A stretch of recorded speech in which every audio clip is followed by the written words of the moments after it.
Praise lord. July 4వ తేదీ 2025. ఈరోజు దేవుని వాగ్దానం. యెహోవా ఆలోచన సదాకాలము నిలుచును, ఆయన సంకల్పములు తరతరములకు ఉండును.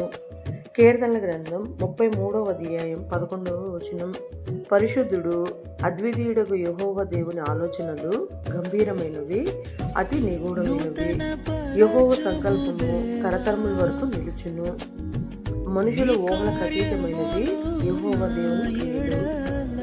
వాకు చేత ఆకాశములు, నోటి ఊపిరిచే సర్వ సమూహమును సృష్టించిన దేవునిని కలిగిన మన జీవితములు ఎంతో ధన్యకరమైనవి.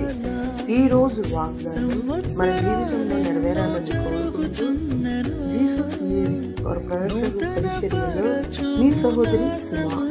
ఆమేన్. God bless you all. జరుగుచున్నను నూతన పరచుము నా సమస్తము, పాతవి గతించిపోవును, సమస్తం